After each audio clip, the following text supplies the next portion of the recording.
السلام عليكم ورحمة الله تعالى وبركاته. ازيكم حبايب قلبي، احلى متابعين في الدنيا. ربنا يا رب كده يبارك لكم في كل حاجة بتعملوها معايا كده. ربنا يبارك لي فيكم يا رب يا حبايب قلبي. النهارده معايا فرخة بلدي كده، هي صغيرة شوية بس حلوة. هيطلع منها شوية شوربة حلوين. معايا بقى بصلاية كده حلوة، وطماطمية كده كبيرة، وورق لوري، ولو عايزين تحطوا حبهان ومستكة وكده. انا والله بعمل بالطريقة ديت بصراحة، وبتبقى احلى شوربة بلدي جميلة. بنسيبها بقى لما تغلي شوية كده، وتاخد من طعم البصلة، وتاخد من طعم الورق الغار اللي هو ورق سيدنا موسى. ده بيبعد اي الدهون الثلاثية، وجميل يا جماعة. اي دهون مش كويسة، ده بيخلي كده الطعم جميل وما شاء الله. بصوا انا منضفاها تنظيف حلو، وشايله حتت الاطراف اللي فيها اللي هي بتكون ناشفه عند الجناح. طبعا بصوا اي زيت بدأت تغلي معايا، هنبدأ بقى نشيل كل ده. انا ولحت عليها الاول، لان الفراخ البلدي يا جماعة غير الفراخ البيضة، بتغيب شوية. انا كنت عايزة اكتفها بس هي فلتت، بس انا هنكتفها برضو وانا بنعملها، بس تطيب معايا بس كده الاول.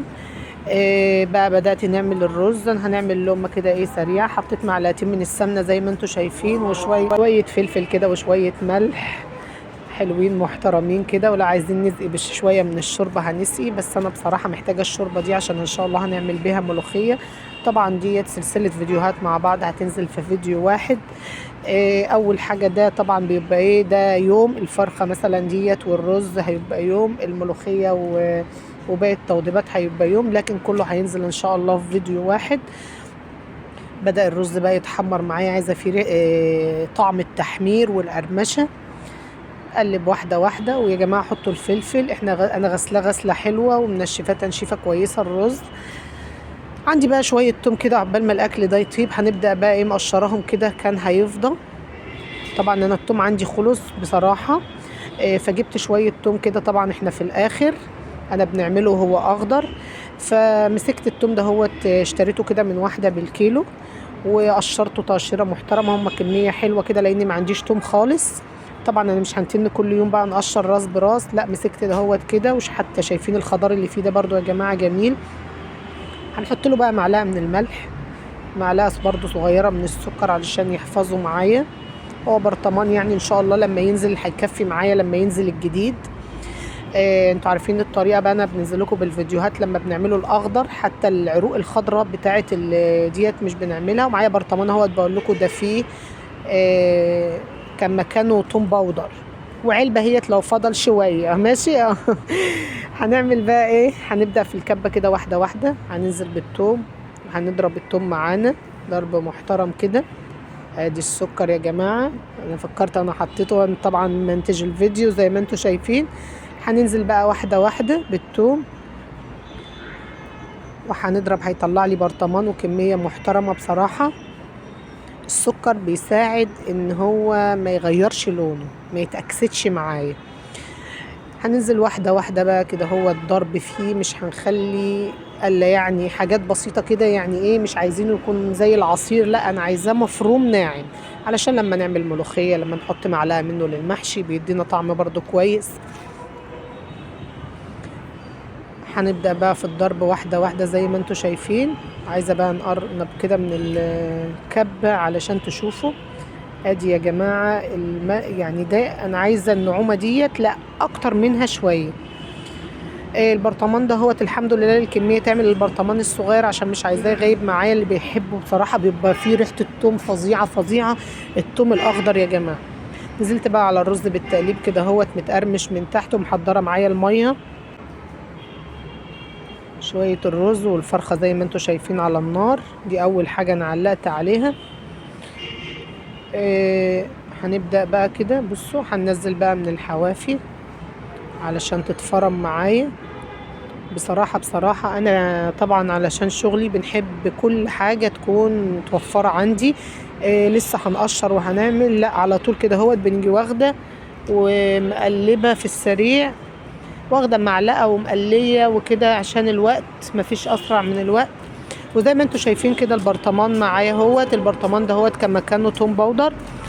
واحدة واحدة بقى هنبدأ اللي انا ننزل بكل المعجون بتاع التوم. هننزل بقى كده ايه نملاه على اخره وما نخليش اي هوا يا جماعه. اهم حاجه اللي احنا بنفرغ الهوا. طبعا انا لا حطيت زيت ولا حاجه، هي معلقه الملح ومعلقه السكر علشان ما يتاكسدش معايا، مش عايزاه. بيقولوا التوم بيغير لونه، انا والله لما بنعمله كده وبنحطه ناخد منه بالمعلقه بيفضل معايا زي ما هو. ولو عايزين هيفضل مده طويله هنحطه في الفريزر. واحده واحده عفوا.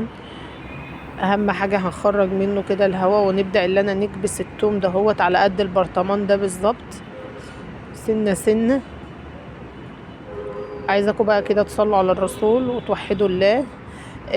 ربنا يحسن ما بين ايديا وايديكم يا رب ان شاء الله باذن الله. سلسلة فيديوهات كل حاجة بننزل لكم بيها بسيطة، بنعملها في بيوتنا، مش بنكلكع الدنيا. التوم ده هو في ناس بتشتريه جاهز من الهايبر وبتشتريه من اي سوبر ماركت، بيبقى تمن الواحد 50 جنيه. انا ما يعني برطمان الصغير ده هو، وفيه بيبقى ب70 وفيه ب100 على حسب المنتجات بقى اللي هي بتتجاب. لا هو توم احنا عاملينه زي ما بيكون مدقوق معانا بالظبط في البيت في الهون او مدقوق في الكبة زي ما كنا بنعمل زمان ما شاء الله. بصراحة انا جبت التوم دهوت وعملته البرطمان دهوت، بصراحة اتكلف 10 جنيه. هو كيلو التوم 10 جنيه في الوقت دهوت، في اواخر التوم بيبقى ب10 جنيه، لان خلاص بيبقى مفيش توم وده غالي. انما بعد كده لما بيكون اخضر بيبقى الكيلو ب5 جنيه. بدأت بقى هو زي ما انتوا شايفين نحط المية وهنقلب. بصوا شايفين اللون بتاع الرز يا جماعة اللي جايباه من قعر الحلة من تحت، هو الكرملة بصوا باينة فيه ازاي. هنبدأ بقى نقلب واحدة واحدة. وطبعا الرز مش رايق زي ما انتوا شايفين عشان انا ضايفه له فلفل. هنغطي بقى البرطمان دهوت وهنمسكه كده نمسحه مسحه حلوه ونغسله. ولو عايزين هتحطوه مثلا في الفريزر هيتحط في كيس علشان ريحته طبعا احنا غاسلينه بس عشان ريحته ما تكونش فايحه مع الحاجات التانية. لو في فاكهه او في خضار ريحه التوم ما تاخدش من ريحتهم، ما تاخدش من التوم. زي اهو نفس الترتيب ده هنشطفه ونجيبه. بصوا بقول لكم بقى، بصوا شوفوا ناخد بالمعلقه والدنيا تمام. هنركن على جنب كده. هنجيب بقى اول حاجه كده ايه، هنجيب طبق كده ازاز حلو، بوله كده صغيره او اي حاجه، هنحط فيها كده ايه نص معلقه كده من الصلصه او معلقه كبيره من الصلصه على حسب حجم بقى الفرخه اللي انتوا عاملينها. هنضيف لها بقى كده ايه ده المعجون اللي انا هنحطه كده، الخلطة اللي هنحطها كده من فوق كده، شوية ملح صغيرين هندهن بيهم الفرخة بقى. الخلطة دي بصراحة كل ما بنعمل بيها بتدي لون جميل يا جماعة للفراخ، وهتشوفوا شكلها عامل ازاي. هنحط نطرة من البهارات، نطرة من الفلفل، وكمان هنجيب معايا زي ما انتوا شايفين كده شوية من الزيت، شوية بابريكا. يعني احنا حطينا ايه فلفل، عايزين تحطوا معلقه عسل بتدي لون صراحه بصراحه رهيب وجميل. هنحط بقى نطره من الزيت، وهنجيب عصره الليمونه، ودي لها فايده جميله جامد يا جماعه، لان عصره الليمونه هتدي للخلطه ديت احلى واجمل بصراحه لمعه وفيتامين سي يا جماعه، وبتدي ريحه جميله للفراخ المشويه ما شاء الله. واحدة واحدة كده. بعد كده نزلنا بقى بعصرة الليمونة، ماشي، ليمونة كده فريش حلوة هنعصرها وده جميل ما شاء الله. هنبدأ بقى نقلب كل الخلطة ديت، ولو كان عندنا معلقة خل هنحط برضو معلقة الخل. كل ده بقى هندهن بيها كده من على الوش بالفرشة ما شاء الله، هيدي طعم جميل ولون يا جماعة. اهم حاجة الطعم ولون علشان العين بتاكل قبل البق. سبحان الله ما شاء الله عليها لما هتشوفوها بجد كأنها ديك رومي. بصوا الحجم ده. هنبدأ بقى ندهن واحدة واحدة وهي سخنة علشان يثبت عليها ويسيح معايا كده ايه الصلصة والفلفل والتوابل. شايفين البخار يا جماعة. هنمسح بقى الكاميرا كده ونرجع تاني ندهن علشان انا مش شايفة حاجة خالص من الشبورة دي. واحدة واحدة.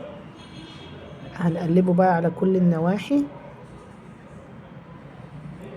دهنة كده محترمة.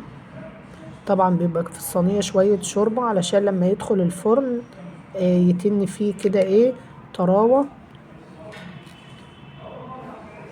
ما شاء الله كده هندهن من كل جنب. بسم الله ما شاء الله، ربنا يحسن ما بين ايدينا يا رب. طبعا هي كده كده اصلا نفس هندهن بقى من كل ناحية كده،